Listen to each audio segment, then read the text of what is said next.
So I went to school, studied computer engineering because I liked computers. Like every good computer engineer, I actually wanted to make computer games until I realized, wait, making them is not half as much fun as playing them is. It's actually not fun at all to make a computer game. So did not go down that route. I went to corporate America. I worked at Silicon Valley, some Fortune 500 companies as a software engineer. So I was doing what I was supposed to do, but it felt like something was missing, right? I didn't quite fit in anywhere. I had friends, I dated, but it was just like, I was in Ohio, so I was just like, this is kind of boring, right? I mean, there's more to life than this. If they were to write a book about your life, would anybody want to read it? Are you ready? All right.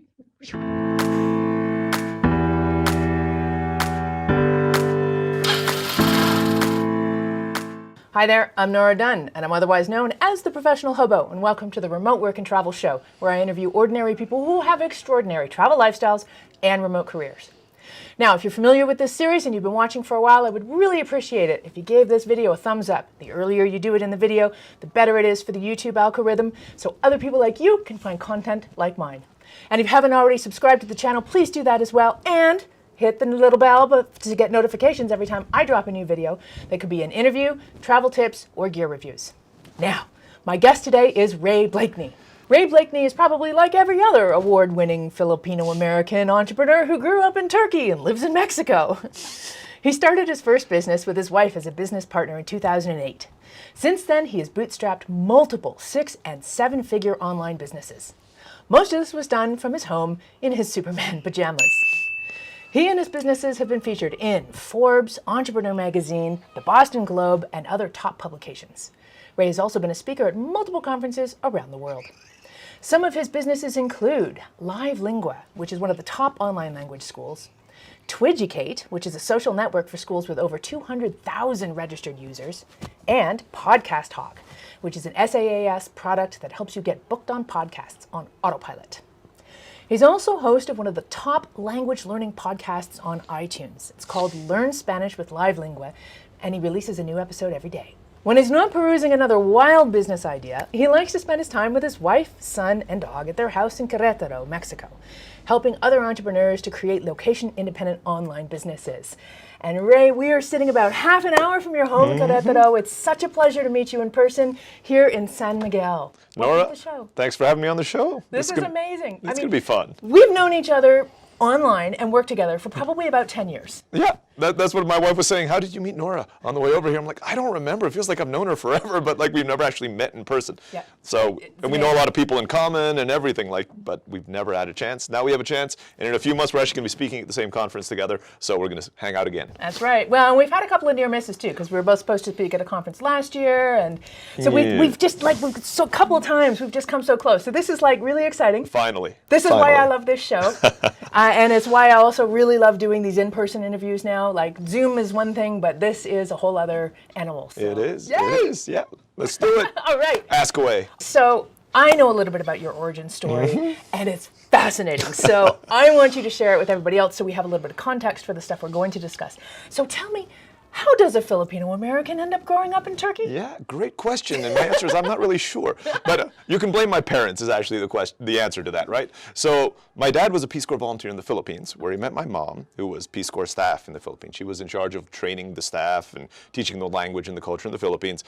What I found out later in life is they married after dating for 6 weeks. Ooh. Only 6 weeks. I was like my 30s before they told me that, because I'm pretty sure they did not want me to follow in that footstep exactly. They've been happily married now for 40 years, so I guess it worked out for them. So they got married, they finished up the Peace Corps. I was born, and after a quick trip to the United States for a few months, my dad got a job in Istanbul, Turkey, running a publishing house. So at about 1 year of age, I moved to Turkey. And that's where I spent the next 15 years of my life. We would travel a lot, but that was kind of my home base was Istanbul. So technically, my first language is Turkish. Then I said something in Tagalog, then I said something in English, which looks great on your SATs when they say, is it your first language? No, not really. But yeah, it's kind of a technicality. That is not my first language. Well, and you also mentioned to me just earlier, before we started recording, that you speak Spanish in a Turkish accent. I do. It throws all the Mexicans way off. Because they're like, so the best compliment I've ever gotten is like, are you from Chile or Argentina? I'm like, I'll take it. It's a Spanish-speaking country, right? At least they're confusing me if it's like a native Spanish speaker. But they can't tell where I'm from. If I used an American accent when I spoke, they'd be like, oh, another gringo, right? But if I use a Turkish accent, they're like, you're not Mexican, but... Wow, yeah, that would be confusing. Yeah, it is. And the Filipino blood makes me look Latino, so they're just like, something just does not match in here, right? So 14 years of living in Mexico, it served me well. Wow. Okay, so I'm going to share with you one of my kind of things, my lifelong dream for traveling was hatched at a very early age. I was about 9 years old. I'll spare you the minutia, but ultimately the underlying driving influence that question that I had at 9 years old was, how do the children play around the world? I wanted to get inside the heads and cultures of children around the world to know how they played. And as I grew up, of course, that vision, that idea grew up as to I wanted to know how the adults played. But the question I have for you now, as growing up in Turkey and being a third culture kid, is how did the kids play? So here's an odd thing about the answer. I don't have a frame of reference with them, comparing it to, for example, how American kids play, because I didn't grow up in the United States. So to me, we would meet up. So I lived right outside of a place called Boğaziçi University, which was one of the top universities in Istanbul. So we lived like right outside the door there. So all my friends were like the kids of professors, but also the people on the cleaning staff, the kids of the cleaning staff in the university, because they would give university housing to everybody there. So I remember, typical stuff. Like, we would take sticks and we'd pretend they're swords and we'd like beat down these like big, well, they were big to a 5-year-old, plants that were around us, and we would pretend we were like chopping our way through the woods, and then our parents would come out and get mad because we'd literally chop down like an entire field full of plants. They'd go back in like 2 weeks, so we'd go back out there. A lot of soccer, of course, because that was what's played there, but back then you'd buy these cheap soccer balls that were just so light that when you kicked it, it would like spin in the air, and nothing fancy like that, like the ones we have today. So I remember playing with those when we were a kid on the street, playing soccer with that. That's about it. We'd also watch a lot of Japanese anime because the only cartoons they could get in Turkey were like these old Japanese anime. So we'd bring those in and we'd watch those, but they were totally dubbed in Turkish, so they weren't even Japanese. So I remember doing that, but we only had about 2 or 3 hours of TV when we moved there. It was the government channel, 2 hours of TV a day, and then there was no TV for the rest of the day. So at least for the first 10 years of my life, I'm dating myself. Yeah, they have like HBO and everything right now, but yeah, back in that day, that was all you could do, so you had to go out and play. So now, following the timeline, I'm going back to the timeline. You were 15 years in Turkey, or you were That's 15 right. when you left Turkey? I was 15 when I left Turkey. Okay. There were 2 years in between where my dad came back to the U.S., got his doctorate at Harvard, and we came back to the U.S. in Boston for 2 years. I think it was 4th and 5th grade. I was back in the United States. Then I went back to Turkey after that. Was that weird? Yeah, there were tons of things that were weird about me coming back to the United States. Both times, even at 15, there's some weird stories in there.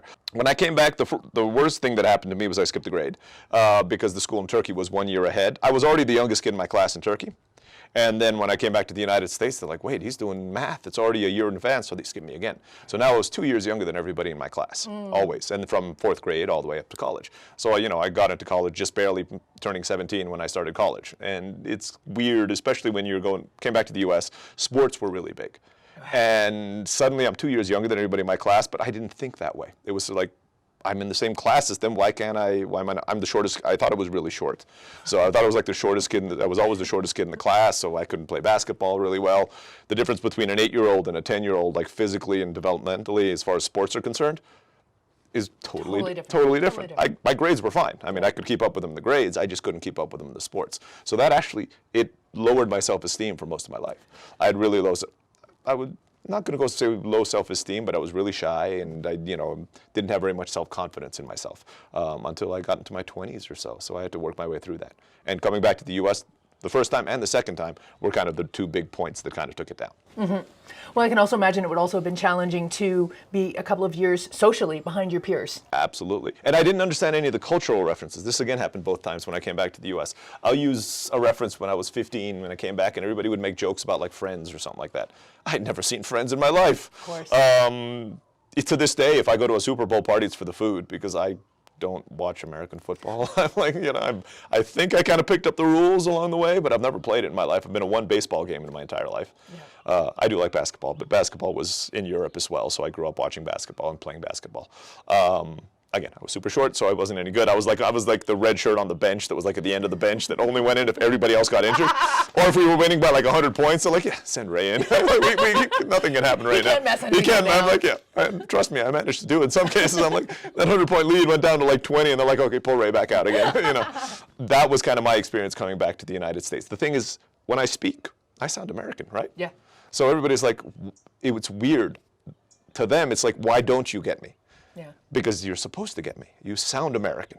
You act American, but you're not American. But you don't get any of the cultural references that I have. You're not taught, you don't like the same things I do. you're really weird. And that was kind of my experience coming back to the U.S. And I can imagine that would be especially difficult as a teenager. I mean, I've experienced this traveling the world as an adult, where I will regularly crack jokes that have to do with like pop culture references from my childhood in Canada, and people look at me like I'm crazy. Or they would just eventually just go, oh, that's Nora making some weird joke that nobody gets. But, as an adult, I could take that. But as a teenager, I can imagine that would have been very trying for you. I was geeky by nature anyway. Yeah.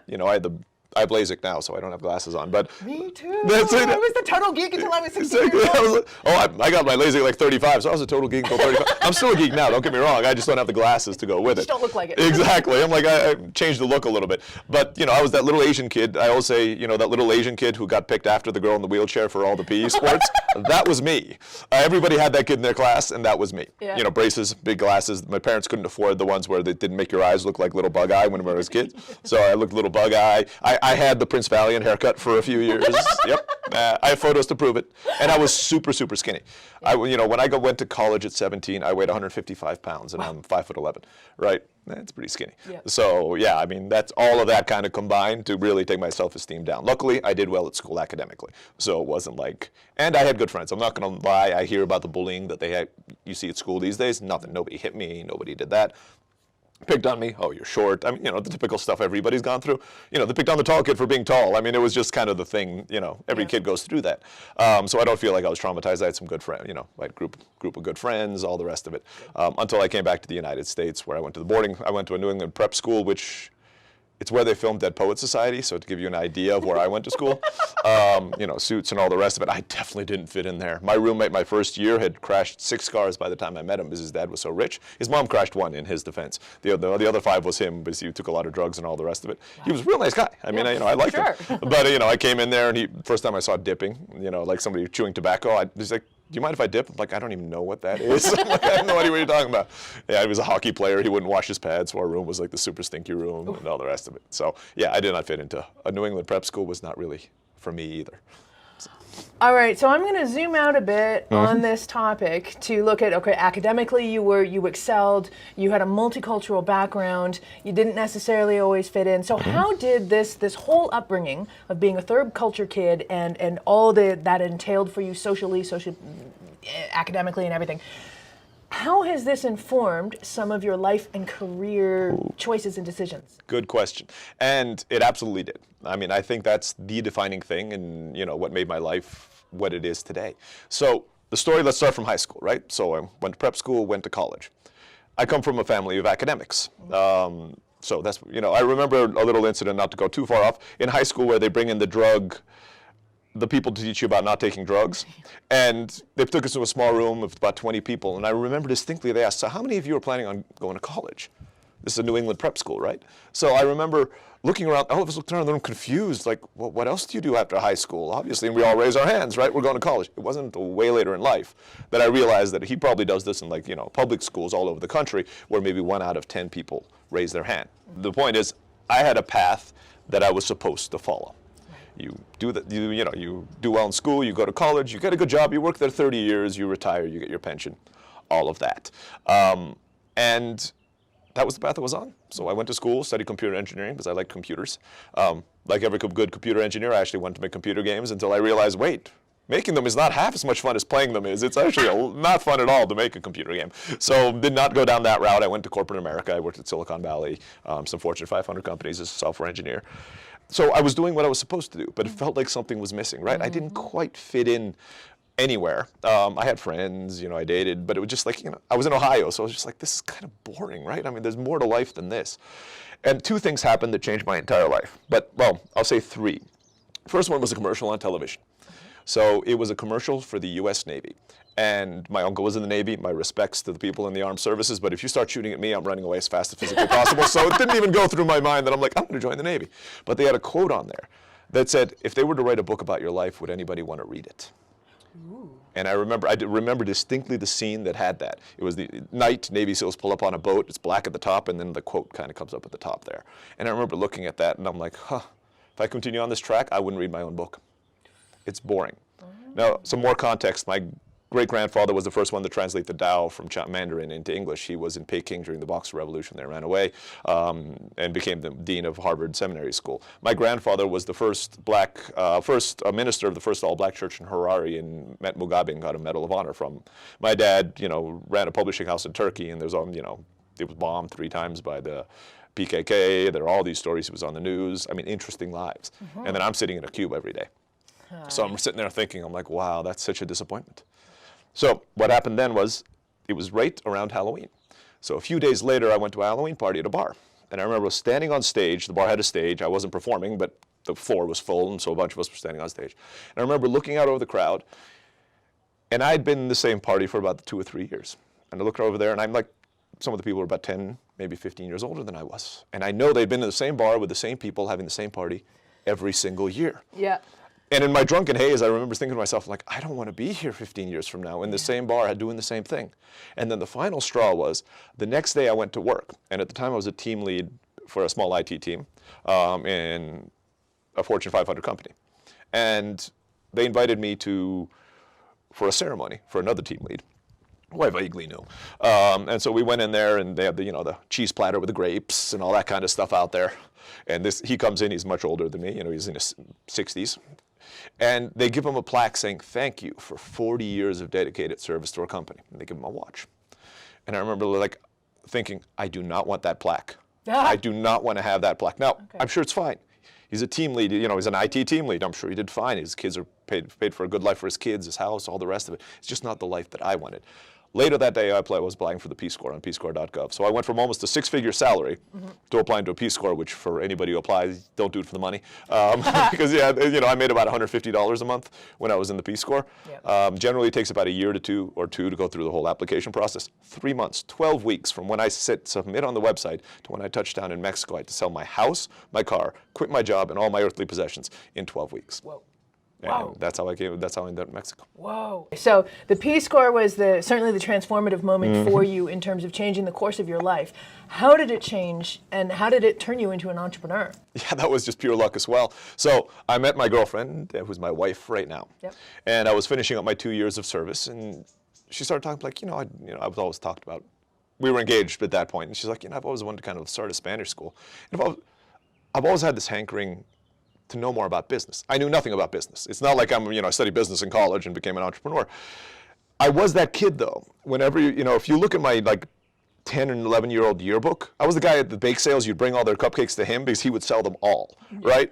And I remember her name, Miriam, really well. She wasn't even a good friend of mine when I was a kid. She would always come up to me. It's like, Ray, you're going to be a millionaire business owner one day. Ooh. And I was like, no, what are you talking about? I love computers. I'm going to be a computer programmer. I'm like, it didn't even occur. But multiple people over the course of my life had told me that. Okay. So I'm like, okay, let's see what this whole business thing is about. So my wife and I decided to launch a brick and mortar language school in Mexico because she's a Spanish teacher and I had no real business skills other than I could make a website. So I'm like, seems like a logical thing for us to do. So we took the $2,500 that after taxes that the Peace Corps gives you to fly back to the United States, and this is just enough to start a business. I mean, we had no money in the bank account. That's it.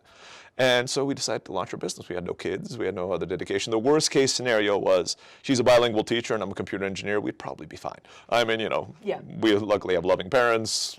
They let us stay with them for a few weeks as we kind of found jobs, got back up on our feet. That was kind of our worst case scenario. Okay. Luckily, the first business worked and did very well. And then the second business worked and did really well, even better. And then I was like, this whole business thing's easy. Then I bombed a whole bunch of businesses after that because I had never read a business book in my life until I had 2 successful businesses. I had not read a thing about marketing, about business, about human resources, nothing, until I had 2 successful businesses. Then I failed a few, and I'm like, wait. Maybe there is something to this. Maybe I should start learning something about what I'm doing. So then I'm an avid reader, so I read about 50 to 70 books a year. I just took a speed reading course too, so I'm hoping I'm going to take that up. Nice. And I've been doing that now for 14 years, so I don't know what the math works out to. They're on business books and all the rest of it, in addition to conferences and training that I've been to. But that's how I got into entrepreneurship. I'm going to dig more into all of the businesses because there's a lot of them. But before we get there, I want to hit up the remote angle because, of course, you started Live Lingua. It was a bricks and mortar business. You converted it into an online business. Almost. Before the pandemic, though, as well. It's not like it was a lot of businesses went remote. Oh, way before. So you had that vision before. So why did you do that, and what happened? Another pandemic. That's why we launched Live Lingua. Was it swine flu? That was swine flu. Whoa. Okay. That's why we launched Live Lingua. So we had the brick and mortar language school, and we were doing well. At the time, I learned something called SEO. I'm like search engine optimization. What is this? Yeah, well, there you go. But I built my businesses on that. Trust me, if you want your blood pressure to stay at a low level, do not necessarily depend on that. Yes. But yes. yeah. So, but back in the day, this is back in 2008. It was a lot easier, and it was like a lot more stable than it is right now. So we launched a brick and mortar school.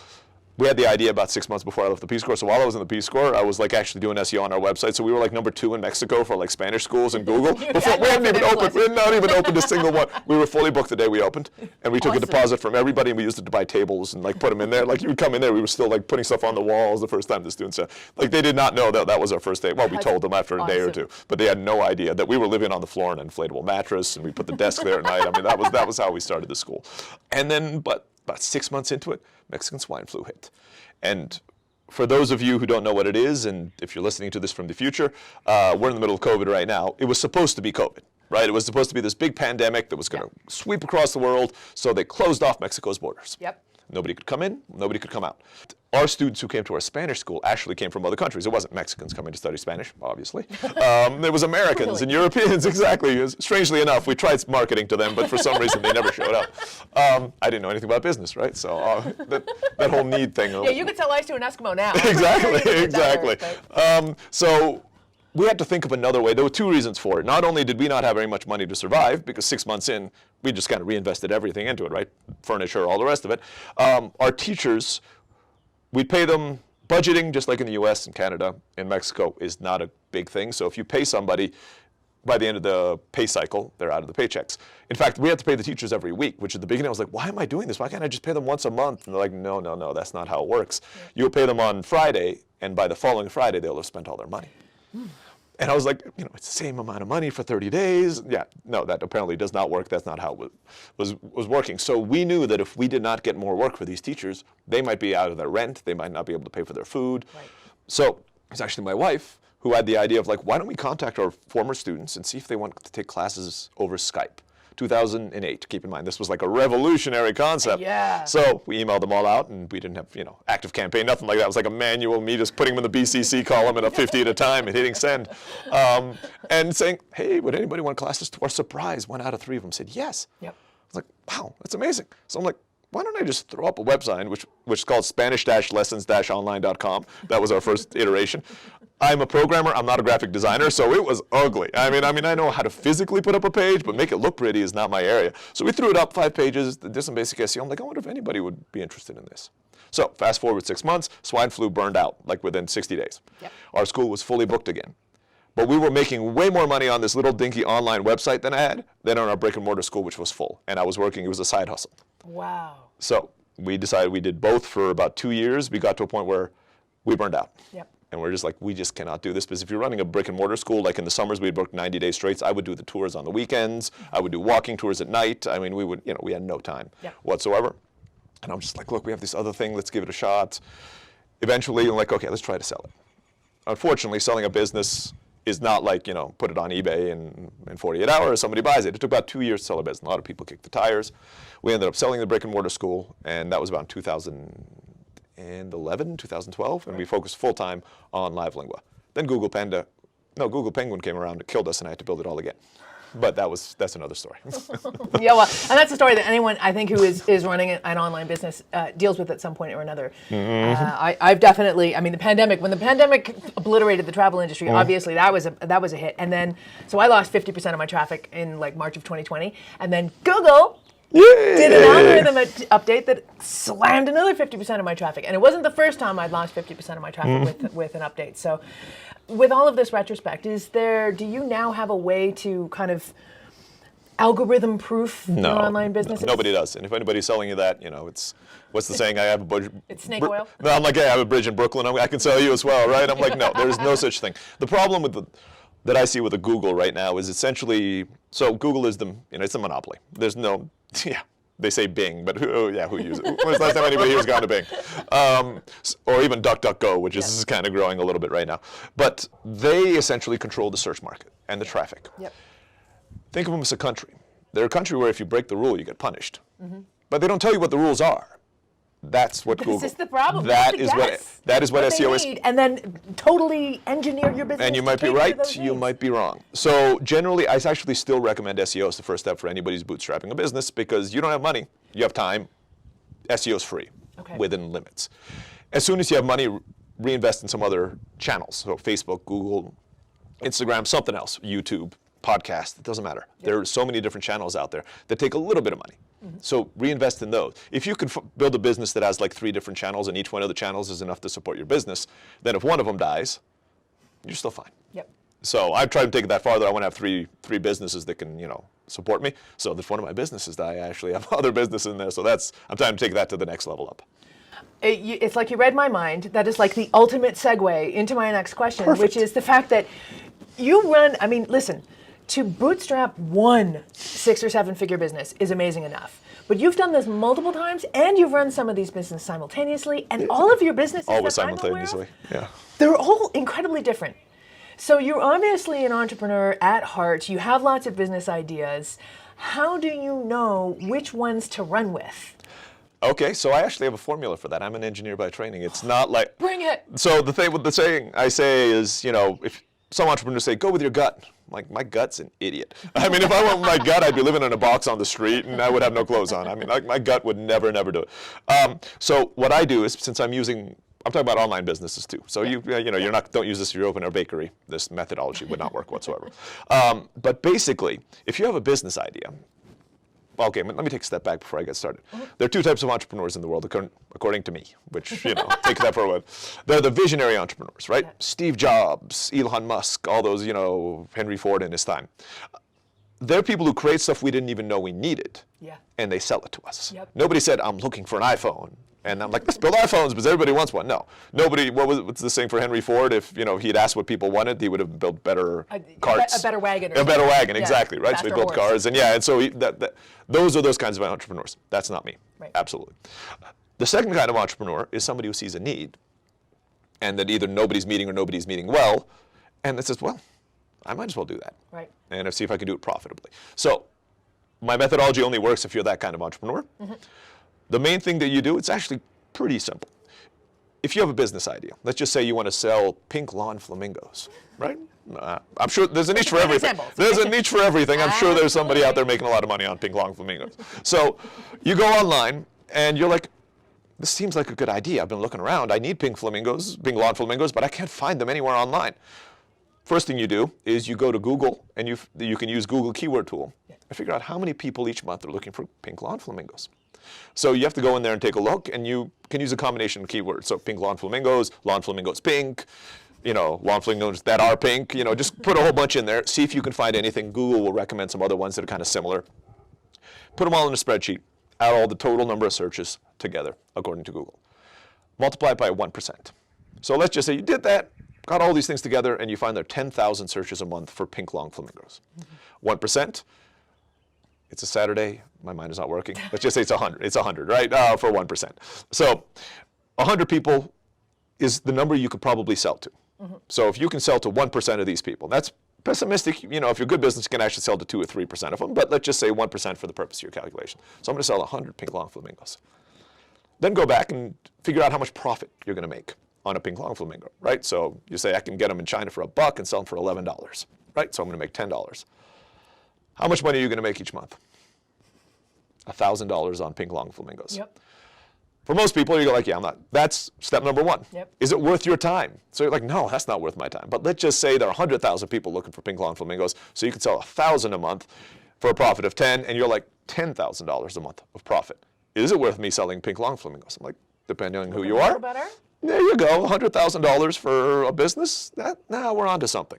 So you're like, okay, that amount of money makes sense. Yeah, okay, I would build a business if it made me $10,000 a month. So the next step you do is like, okay, let me see if anybody else is doing this. Or is anybody else doing it well? So simply go to Google. Type in pink long flamingos, take a look. Is anybody selling those? Anybody specializing in those? Not as, does Amazon have a sub page of pink long flamingos? Because I assure you, nobody in Amazon is doing SEO for their pink long flamingo ad, right? I mean, it shows up because nobody else is there. See if there's anybody actually trying to dominate this niche. If the answer is no, then I say go for it. Right? If you go through that entire process and you're like, it's worth it for me, almost nobody's doing it or nobody's doing it well, you open up a site and it's like, that is awful. The website's awful, the copy's awful, the lawn flamingos they sell are not original at all, I can do a lot better than that. Then you start your business. That's the methodology I use to evaluate every idea. All right, so you have the idea, and ultimately, it's an SEO-based methodology to find out if there's a need, and then to find out if you can fill that need, and then whether it's a profitable enough need to fill. And you can also, even if you have SEO tools, you can actually take a look at the people who are at the top of Google, and you pump them into the tools and see how powerful their websites are. So generally, depending on the tools you use, they have a scoring system from 0 to 100. It's exponential, not linear, so, 60 is way higher than 50, which is way higher than 70, all the rest of it. But if you go there and you take a look at the top 3 competitors and you see their SEO, they have like 10 backlinks to their whole website, and their SEO, their rank is like a 10. You can build 10 backlinks in a month, right? Totally. You're like, I can do that. Yeah. I can beat that person, knock them out of the first spot, and do a better job than they are and have a better product than they can. That's where you launch the businesses. And that's almost always been kind of the rule. If it doesn't kind of pass all those steps, I don't start those businesses. Now, I'm sure you learned a lot of this the hard way. You did mention that there were a bunch of businesses in there that didn't work. But what you've done all along the way is you run multiple businesses at the same time.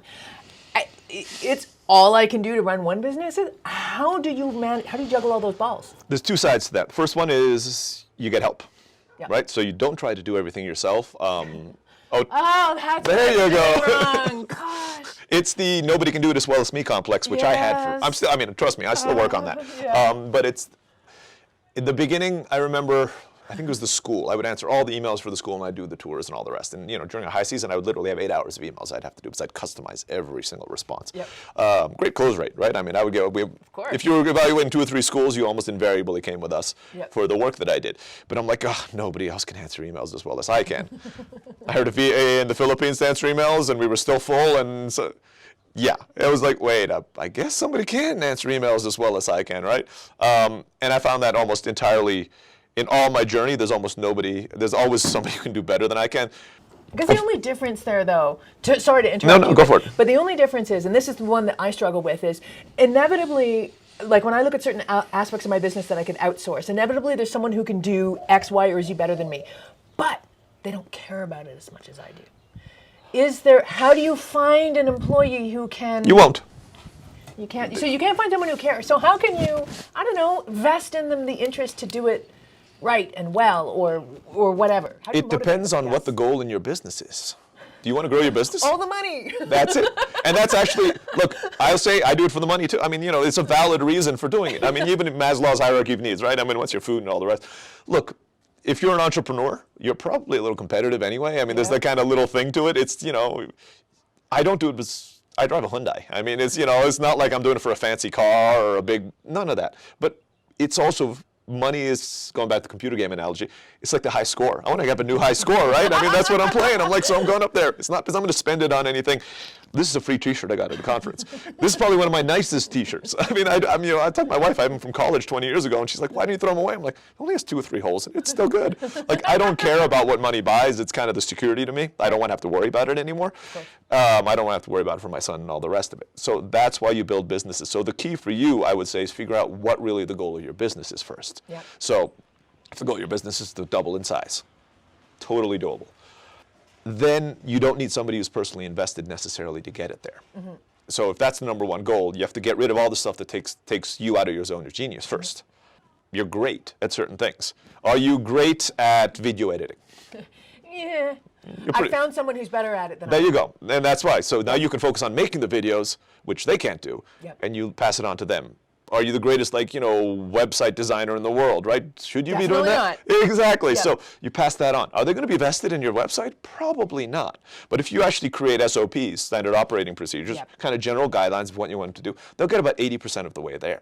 Yep. So if you use the Pareto principle, which is, the 80-20 rule, where if you do 20, you can actually do 20% of the work for 80% of the results. Yep. So the way I like to look at that is, if you did 20% in 5 different things, how much results would you do? Now, what would your results be? 400% instead of just 100%. Yep.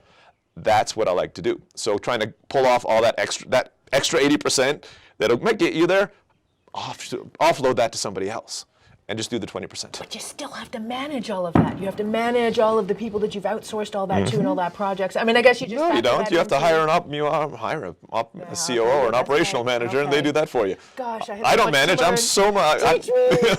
I'm an awful manager. In fact, I just hired a COO for my biggest company, Lingua, about a year and a half ago, and she came in and was like, "How did you get this to 7 figures running it like this?" She's Russian. She's very direct. She's great, I think. But she's like, this is kind of like, this should have fallen apart years ago. I'm like, I don't know. I just kind of figure it out. It's like, when problems come up, I figure it out, and I just do that. And she's like, no. And our business is growing much more quickly. But the thing is, when you're bootstrapping, that's not really an option. No. But once you should plan your business with that exit option. Because you also want what you teach, freedom. If you have to be there all the time, why did you build the business in the first place, right? I mean, you might as well sit in a cube. It's, Yeah, absolutely. I'll be honest, 98% of the people in the world are probably happier sitting in a cube. Because you want the security, you want to get kind of that 2%. If you're that 2%, you need to get out. And 2% is millions and millions of people, don't get me wrong. Absolutely. But it's still, most people do not want to deal with the stress, the ups and downs of this kind of lifestyle. And I'll tell you what, I am part of that 2%, but I do occasionally fantasize so about do the I. idea of going into an office, doing my job, leaving, and having my evenings and weekends to myself. Oh. Work-life balance has been the biggest challenge, especially No such while thing. traveling full-time. No such thing. All right, well, this is the perfect segue into my last question, is you and your wife run all these businesses together. It is there, and remotely, right? So 24/7, you're either working together, living together, or parenting together. Yeah. What's your secret? Well, 2 things. First, I'll start with the easy one. Learn how to argue really early on. Yes. And I give total credit to my wife for that. She's a Latina, and arguing is not really a problem. I mean, if she's mad, it comes out, right?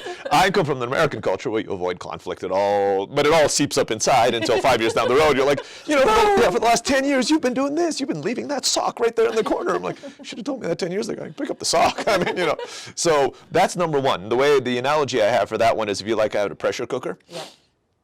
Arguing is like having that little steam valve at the top. 100%. And you can get rid of the little things that are bothering you right now so they don't bother you in 10 years. And it's something that's 99% of the things you argue about. It's usually because we're tired and we're sleepy and we're hungry, right? Some one of those things happens. It's just like babies. Exactly. Pretty much it. Humans, we don't grow up as much as we think we do, No, it's after your our basic infancy. needs, isn't it? Exactly. Yeah. So if we argue and we look back, I'm like, why did we really argue? Something might have triggered it, but I'm like, we were already tired and hungry and stuff when it happened, and that's why we did. But we let it out, we go past it, and we move on. So that's number one. Number two is, luckily, we have very different skill sets. My wife is a teacher, and I'm an engineer now on the business side of things, marketing. And we separated our responsibilities really clearly. Nice. And we do not, I know nothing about, the academic side and how to put together a course curriculum. I mean, I've run schools for years, but I've never had to learn that because I've had an excellent teacher there on my side.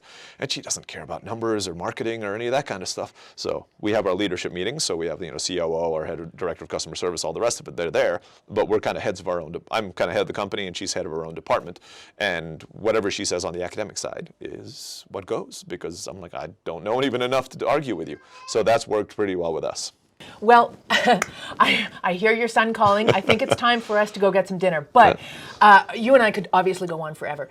Where can people find you so they can continue this conversation? I might be dating. I'm only on Facebook as far as social media is concerned. So look for Ray Blakney on Facebook. If you look for somebody who has a picture of sword fighting, that's what I do in my free time. I like to say I'm a semi-professional sword fighter. You can find me on Facebook. Please add me. Please send me a message. I love talking about this stuff. You can also go to my website, livelingua.com, LIVELINGUA.com, or my new software product, which is podcasthawk.com, podcasthawk.com. Contact customer service. They'll pass it on to me. And the final one, the easiest one, is rayblakeney.com. RAYBLAKNEY.com. It's a one-page website, nothing else, but it has a contact form. That comes directly to me.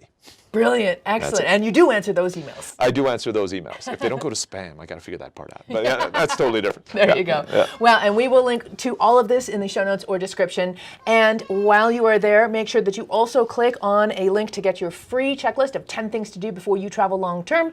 This will get you totally set up, cover all your bases, so you can hit the road stress-free, effectively, and you can work and live abroad much better than Ray and I did when we started, because we hit every bump on the learning curve, and we do not wish the same on you. So please get that checklist. Please do click on the links and get to know Ray a little bit better. He's obviously very personable.